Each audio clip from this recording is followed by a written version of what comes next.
Welcome to the Deep Dive. Today, we're plunging into something, well, huge. It's about how nations are actually gearing up for this massive AI era. It really is a fundamental shift we're seeing. Totally. And the big question, the one we're really wrestling with today is, are countries strategically riding this AI wave?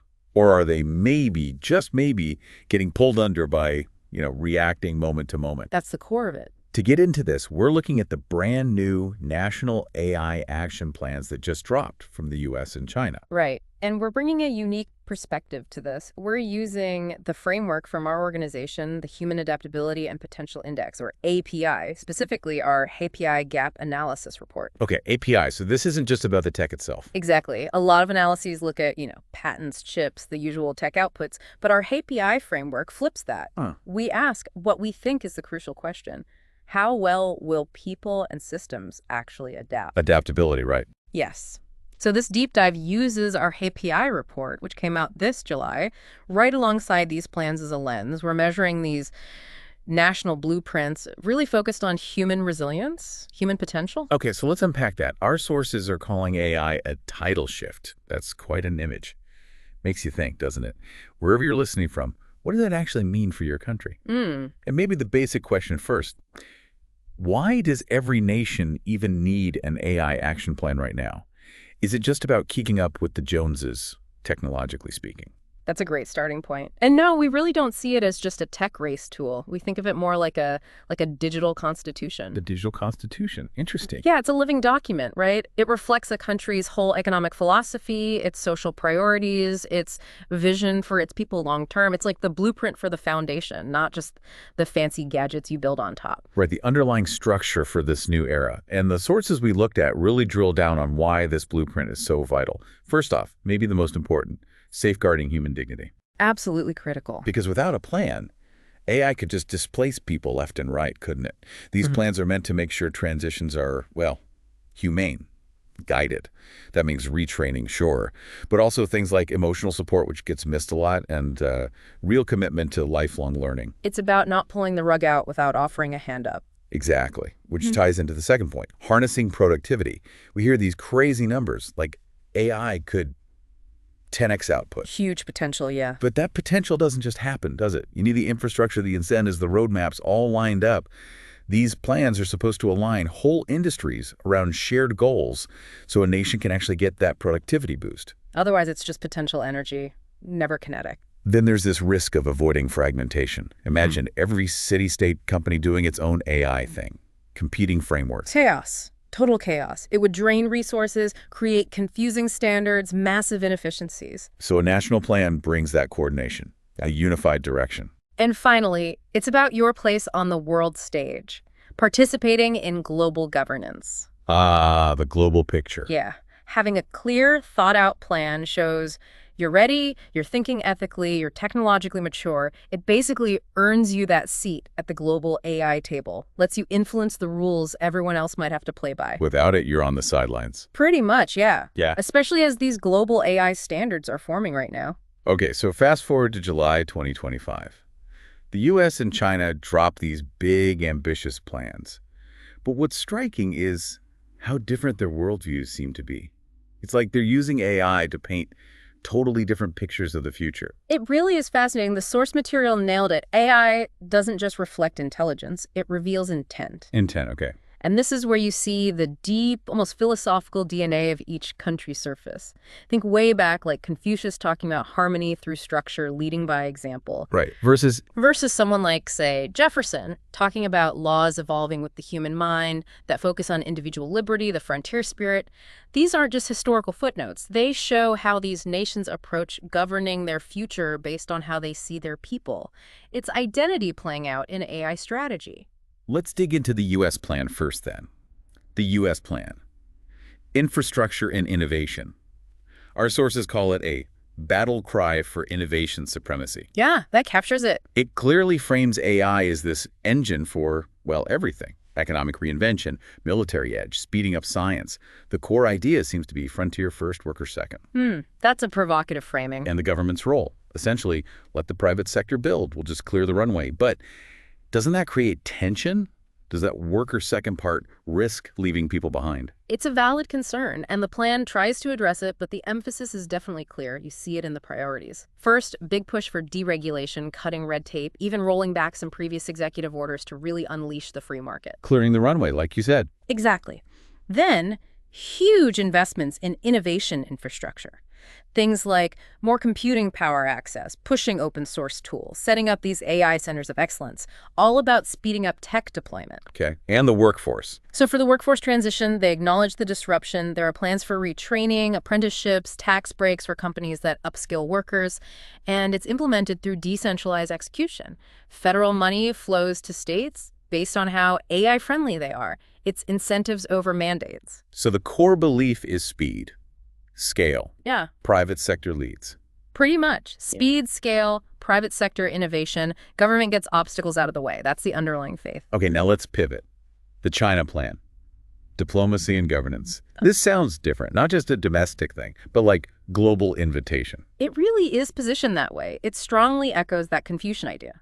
Structure ensures harmony, consensus guides technology. Their core philosophy feels like AI is a shared future. Governance precedes deployment. Governance first. So hold back a bit. Don't just unleash it until we know the rules. That's the strong implication, yes. Their priorities reflect this cautious, globally minded stance. They're leading with multilateral governance, actively pushing for a global framework, global rules for AI, and there's a real emphasis on cooperation with the global south, developing nations. Interesting. What else? A very strong public good positioning. They keep saying AI should benefit all humanity, not just, corporate bottom lines. They're even offering their AI tools and expertise as international aid. Positioning themselves as helping the world. Right. And you hear consistent risk-aware language, lots of talk about safety, control, ensuring the human harnessing of AI, avoiding chaos.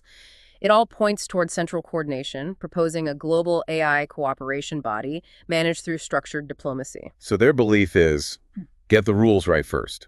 Ethics before deployment. Global stewardship. Exactly. Technology shouldn't outrun our ability to manage it wisely, and national success is tied to being a responsible global player. Wow. It really is a stark narrative contrast, isn't it? The U.S. sounds, well, almost Darwinian. Adapt fast, dominate faster. It's all frontier talk. Winning, leading the race. Very Silicon Valley, maybe. Regulation follows innovation. While the Chinese narrative is much more diplomatic, future-focused. AI as a tool for soft power, mutual benefit. Less about blowing things up, more about continuity, keeping AI within controllable boundaries. And this difference shows up in how they talk about workers, too. Oh, definitely. We call it a worker-centric versus worker-inclusive divergence in our HAPI analysis. The U.S. plans these workers as assets that need to adapt to the machine. Retraining, upskilling, yes, but the underlying message feels like, don't slow down progress. Keep the engine running. Right. China talks more about universal access, global equity, helping developing nations catch up. But interestingly, when you look at their domestic plans for reskilling their own workforce, the language gets a bit more abstract, fewer concrete details. So both see the human cost. They both acknowledge it, yes. But neither plan, in our assessment, really gets deep into the emotional and social scaffolding workers need. The support systems to navigate this massive change with dignity, that's a big gap. And that's one of those potential wobbly tower spots you mentioned from the API report. Precisely. Even the best tech plans can falter if the human element isn't truly supported. These are blind spots. Okay, let's talk tensions then. The U.S. plan speed, decentralization, what are the risks? Fragmentation seems obvious, states going different ways. Fragmentation, yes. Also, private companies maybe prioritizing profit over equity. And just the sheer pace, possibly outrunning any effective oversight, moving too fast to see the cliff edge. And China, the structured, centralized approach. The risk there is the flip side. Over-centralization. Could that robust governance actually slow down innovation? Stifle flexibility, become too bureaucratic? Speed versus structure. One bets on speed, the other on structure. Our HAPI analysis suggests maybe the real answer for adaptability isn't either extreme on its own. Which brings us right to the HAPI gap analysis itself. Your report says you can't win the future without measuring readiness. That's a strong statement. We believe it. We argue that relying only on tech outputs patents, chips, misses the point. HAPI asks a harder question. How well will the whole system adapt? The people, the institutions, the culture? Okay, this is where it gets really interesting. You're going to walk us through Your organization's direct findings, scoring these plans based on human adaptability, are they building solid foundations or those towers that wobble? That's the goal. The HAPI framework scores across 5 key dimensions, all focused on human adaptability: cognitive, emotional, behavioral, social adaptability, and growth potential. Gives a much more holistic picture. All right, let's do it. First, 1, cognitive adaptability. Yeah. Scores. Okay. For cognitive adaptability, the U.S. scored 13 out of 15. China scored 11 out of 15. So U.S. ahead here. Why? The U.S. strength is really in its policy agility. Things like regulatory sandboxes, pilot programs, those open innovation hubs.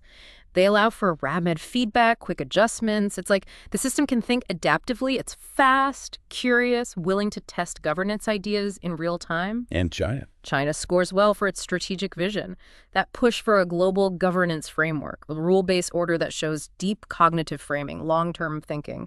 But it's more deliberate, less dynamic, strong on structure, maybe slower to revise. So the HAPI insight is? Our insight here is the U.S. leads in real-time adaptability, China in strategic stability. Ideally, you need both. If they don't learn from each other, the U.S. might end up fragmented and reactive, while China could become too rigid for unexpected AI twists. Okay, next. 2, emotional adaptability. This sounds crucial, but tricky to measure. The scores. Yeah, this one is fascinating. U.S., 9 out of 15. China, 10 out of 15. So neither is really acing this category. Closer scores, but not great. What's going on? Well, the U.S. plan does talk about disruption, retraining, education, incentives, but it lacks what we call emotional depth. There's almost nothing on mental wellness support, psychological safety nets, community resilience building. It's very technical. And China gets a slight edge. A slight edge, mainly because its rhetoric is more emotionally calibrated. They talk about AI being harnessed by humans, promoting balance, control. It sounds reassuring, but again, it feels more like tone than actual infrastructure. The plan is light on concrete actions for emotional support for its own workers. So the API takeaway. Our HAPI insight is pretty stark here. Both nations desperately need systems that actively support people's emotional journeys through this transition, not just the technical skills part. Without that investment in well-being, you risk anxiety, friction, people just checking out, no matter how good the tech is. Makes sense. Okay, 3, behavioral adaptability. Yeah. How do they score on actually getting people and organizations to change? Here, the U.S. scores 12 out of 15, and China scores 10 out of 15. U.S. leads again. Why? It comes down to strong behavioral incentives. Clear things like tax credits for companies investing in AI skills, that flexible funding tied to state AI friendliness. The centers of excellence designed to shift cultures around AI adoption. They know how to nudge behavior using policy levers. And China. China's plan, while strong externally, has surprisingly few specific behavior change mechanisms internally. It's less clear how they plan to get government workers, teachers, business leaders to shift their actual daily practices to integrate AI effectively. So, the insight. Our HAPI insight. The U.S. knows how to nudge behavior. China knows how to coordinate intent. But real systemic change needs both. You need those direct incentives and deeper cultural shifts. Without both, even solid plans can just stall out. All right, next category. 4, social adaptability. You hinted this was different. Scores. Yes, big shift here. U.S. scores only 8 out of 15. China scores a strong 13 out of 15. This is China's best category by far. Wow. Okay. What explains that big difference? China really excels at framing AI as a global public good. They consistently promote including the global south, push for multilateral governance. It's all about connection, cooperation, building trust internationally. They're playing the long game on global relationships. And the U.S. The U.S. plan is much more inwardly focused, domestically focused. Yes, there's open source collaboration, academic ties, but much less emphasis on broad international inclusion, diversity, or what you might call global empathy within the plan itself. So, HAPI insight. Our HAPI insight here is simple but powerful. Social adaptability wins wars of trust. China is acting like a diplomat, building bridges. The U.S. is acting more like a developer, focused on building its own thing. In a totally interconnected world, ignoring those global social dynamics could really limit your long-term influence, even if you have the best tech. Fascinating distinction. Okay, last category. 5, growth potential, long-term capacity building. Scores. For growth potential, the U.S. scores 33 out of 40. China scores 28 out of 40. U.S. stronger here again. What drives that score? The U.S. plan shows really robust, concrete investment across the board. AI infrastructure, yes, but also clearly defined lifelong learning pathways, big national computing initiatives, actual talent pipelines planned from high school right through to R&D. It feels very comprehensive internally. And China. Stronger internationally, but less clear domestically. That's basically it. China's strength is, again, that international posture, AI for all, helping the global south. But the plan is less specific on how they're future-proofing their own domestic workforce or really reforming their internal education systems for the long haul of the AI era. So the HAPI insight on growth. Our API insight, America's growth strategy feels very institutional, industrial, building deep-rooted systems inside the nation. China's is more relational, diplomatic, building influence between nations. Both are important, definitely. But achieving sustained AI scale probably requires those deeply integrated, future-proof domestic systems that constantly nurture talent and innovation from within. That was quite a journey through these plans and the API lens. It really highlights these incredibly distinct paths, doesn't it? This tale of two futures. It really does. The U.S., like you said, building like a fast, experimental, ambitious startup. China moving more like a careful statecraft scholar, structured, stable, very globally aware. And that brings us right back to our HAPI report's main conclusion. Despite these huge differences in strategy and strengths, both nations seem to share similar blind spots. The gaps. The gaps. Primarily that genuine emotional support for people going through this change. Real, broad domestic inclusion, not just rhetoric. And concrete ways to measure long-term adaptability beyond just the tech metrics. And if those gaps aren't filled? Our API analysis suggests that if these critical human dimensions remain underaddressed, their AI leadership, no matter how advanced technologically, might end up building those towers that wobble. The foundation isn't secure if the people aren't resilient. A powerful final thought. So what does this all mean for you listening right now? It seems the future won't just belong to the fastest nation, or maybe even the most structured one. It suggests it will belong to the most resilient, the most human-centered. And ultimately the most adaptable. Maybe think about what these insights mean for your context, your community. How do you envision an adaptable future as AI continues to reshape, well, pretty much everything?